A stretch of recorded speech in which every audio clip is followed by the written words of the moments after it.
Bonjour à tous et bienvenue sur Mams TV. Alors, petite vidéo assez courte, parce que je suis tombée sur cet article-là des Échos, qui a été donc publié le 22 décembre, donc aujourd'hui à 6 heures, et qui est produit par Joséphine Boone. Et alors, ça va en intéresser quelques-uns, enfin, du moins j'espérais, parce que ça, vous entendrez pas parler de ça dans les médias, et c'est un petit peu ce que j'ai envie de faire sur cette chaîne, en partie, c'est de parler de choses évidemment dont on parle dans les médias et que je puisse vous informer peut-être un petit peu différemment, mais aussi de vous parler d'articles qui, ma foi, ne paraîtront pas ou ne seront pas mentionnés dans les chaînes mainstream ou même dans des chaînes d'infos en continu ou alors le lendemain. C'est généralement ce qui se passe. Mais bon, c'est tellement short qu'en fait, ils en parlent pas tant que ça. Donc là, c'est un article des Échos, donc sur l'espérance de vie en bonne santé qui recule en France. Donc ça va être pas mal de chiffres, ça va être un petit peu barbant peut-être pour certains. Je vais essayer de la rendre un petit peu fun. On va voir si j'y arrive. Donc les dernières données sur l'année 2022 montrent un recul de l'espérance de vie sans incapacité à 65 ans, c'est-à-dire sans maladie grave, etc. Donc retomber à son niveau de 2020 pour les hommes et comme pour les femmes, cet indicateur reste néanmoins supérieur à son niveau de 2008. Bon. Donc, si l'espérance de vie augmente encore, les Français vieillissent-ils en meilleure santé? Parce que c'est bien si on vieillit plus longtemps, mais si c'est pour avoir la rate au courbouillon, ou alors c'est une chanson, j'ai la rate qui se dit là, je sais plus la chanson, mais c'est voilà un petit peu ça quoi. Et du coup, bon, moi je veux bien vieillir plus vieille, mais je veux vieillir en bonne santé. Bon, alors c'est pas gagné, parce que j'ai des soucis cardiaques, j'ai 3 pathologies cardiaques pour tout vous dire. Donc moi, bon, je vais pas forcément faire de vieux os, je pense pas. Et puis l'opération, si elle a lieu, c'est possible que j'y reste. Donc bon, ne vous inquiétez pas, j'ai un traitement carabiné, mais enfin quand même. Donc si l'espérance de vie augmente encore, les Français vieillissent-ils en meilleure santé? C'est vrai, c'est une vraie question. Donc pas selon les derniers chiffres de l'adresse, direction de la recherche des études, de l'évaluation et des statistiques. Les statisticiens révèlent que l'espérance de vie sans incapacité à 65 ans a reculé en 2022 par rapport à l'année précédente, même si la tendance reste à l'amélioration depuis 2008. Donc l'espérance de vie sans incapacité correspond donc au nombre d'années durant lesquelles une personne vit sans être limitée dans son quotidien par un problème de santé, donc en bonne santé, vous l'aurez compris. Cet indicateur à 65 ans est particulièrement révélateur s'agissant de l'état de santé des jeunes retraités. Ouais, la réforme des retraites, ils se sont dit, bon, ils vont vivre en bonne santé jusqu'à 64 piges. Après, ils seront en mauvaise santé, mais ils auront trimé du moment qu'ils sont en bonne santé. Après, on s'en fout un peu qu'ils aient le dos complètement cassé ou la tête grosse comme une pastèque à force d'avoir bossé dans les bureaux. Bon, ça fatigue aussi, la bureautique, faut pas croire. La compta, à mon avis, à force de voir des chiffres toute la journée, les nanas, à la fin de la journée, elles ont la tête comme ça. Faut pas croire. Et puis d'être assis toute la journée, c'est pas bon non plus. Voilà, à moins de faire vraiment beaucoup de sport à côté, mais sinon, c'est pas bon. Donc, retour au niveau de 2020. En 2022, l'espérance de vie sans incapacité donc à 65 ans est de 11,8 ans pour les femmes, soit 0,8 années de moins que l'année précédente. Et pour les hommes, elle est de 10,2 années, soit 1,1 d'années de moins qu'en 2021. C'est quand même considérable. Donc un retour au niveau de 2020, en somme, dit l'article. De même, l'espérance de vie sans incapacité forte à 65 ans a reculé par rapport à 2021, à 18,3 ans pour les femmes et 15,5 pour les hommes. Donc, toutefois, il est plus pertinent de dégager des tendances d'évolution sur plusieurs années, ce qui permet d'être moins influencé par les fluctuations parfois brutales d'une année sur l'autre, souligne avec prudence l'adresse.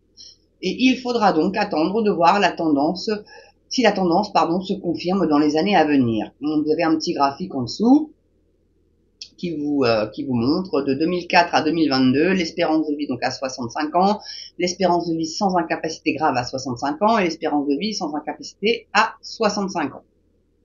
Voilà, donc ils sont amusés à faire ce petit graphique là. Donc l'adresse précise que depuis 2008, la situation s'est nettement améliorée. En moyenne, les femmes vivent en bonne santé 1 an et 9 mois de plus qu'il y a 15 ans, tandis que c'est 1 an et 6 mois de plus pour leurs homologues masculins. Les pauvres mecs, ils ont vraiment pas de bol, hein. Donc en outre, depuis la crise sanitaire, l'espérance de vie sans incapacité à 65 ans a été bousculée. Après des années de hausse presque constante, elle a reculé en 2020 avec l'apparition du virus du Covid. Ça faisait longtemps celui-là. Enfin, pas si longtemps que ça, j'ai fait d'ailleurs une vidéo dessus, si vous voulez aller la voir, elle est encore en ligne. L'année suivante, elle avait au contraire vivement rebondi. Donc, il est encore trop tôt pour savoir si malgré ce recul, la France garde son avance sur la moyenne européenne. Ouais, parce qu'on s'en fout pas un peu, mais bon. Donc l'année dernière, l'Hexagone se classait à la 2e place en Europe pour l'espérance de vie en bonne santé des femmes à 65 ans et à la 2e place en Europe pour l'espérance de vie en bonne santé et la 3e, oui, pour les hommes, pardon. Donc, pour ces derniers, elle dépassait de 1 an et 10 mois la moyenne européenne, donc 9,5 ans, la moyenne européenne, hein, tandis que les femmes, elles étaient supérieures de 2 ans et 8 mois à la moyenne du vieux continent, 9,9 ans. S'agissant de l'espérance de vie sans incapacité à la naissance, qui prend en compte par définition tous les âges et événements de la vie, celle-ci a aussi significativement reculé en 2022 par rapport à l'année dernière. Elle est passée de 67 à 65,3 ans chez les femmes et de 65,6 à 63,8 ans chez les hommes. Donc c'est pas forcément une super bonne nouvelle, mais bon, vu qu'on bouffe de moins en moins bien parce que bon bah l'économie fait que enfin, l'argent surtout que vous avez dans le porte-monnaie, et je parle plus des gens qui se lèvent tôt, qui galèrent, qui vont trimer dans des métiers durs, etc. et qui, bon, justement, ont leur santé qui s'altère en raison de ces métiers difficiles. À ces gens-là, leur espérance de vie, elle a largement réduite, alors que bon, bah, ceux qui sont dans les bureaux, c'est vrai que même si, bon, certains boulots dans les bureaux sont très prenants et peuvent être très stressants, hein. Mais bon, voilà, quand on n'est pas tous égaux à ce niveau-là, mais bon, les petites mains, il en faut. Et bon voilà, et c'est peut-être une petite solution comme ça que je pourrais donner, mais c'est d'améliorer les conditions de travail. Ça serait bien.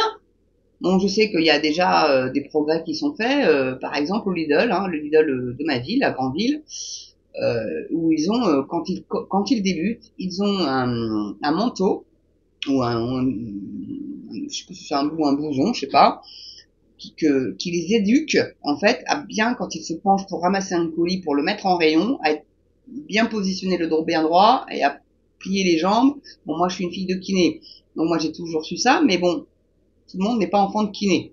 Bon, donc et voilà, et donc ils ont quand même ça. Et après, bon bah une fois que le geste est pris, l'habitude est prise, on enlève ce truc. Mais moi je trouve que c'est une initiative plutôt sympa. Et puis dans beaucoup de métiers comme ça, ils viennent à faciliter la pénibilité du travail en améliorant, voilà, comme Lidl avec ses blousons, je sais pas si c'est des blousons, je crois que c'est des blousons, ou des t-shirts, peut-être, je sais pas. Je crois que Thibaut InShape a fait une vidéo là-dessus. D'ailleurs, il a fait l'expérience du Lidl, courageux Thibaut InShape. Et du coup, voilà, bon, bah, on peut améliorer aussi un petit peu la pénibilité du travail avec ce genre de petites astuces-là. Bon, moi c'est mon avis. Dites-moi ce que vous en pensez dans les commentaires. N'oubliez pas donc le petit pouce, la petite cloche, l'abonnement, ça monte, donc c'est super sympa, merci. Je m'étais fixé 20 abonnements pour mon Noël et j'en ai 34, donc youpi, donc je vais peut-être aller un peu plus loin pour mon année. J'avais dit aller 40, peut-être aller pousser à 80, voire 100 en un mois, un petit peu plus d'un mois, ça va peut-être être faisable, je sais pas.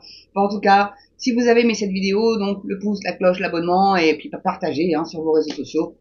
Hein, peu importe lesquels vous fréquentez, faites ce que vous voulez, ça me regarde pas. Voilà. Et moi je vous dis à très bientôt pour une prochaine vidéo sur MAMS TV. Je vous embrasse. À ciao.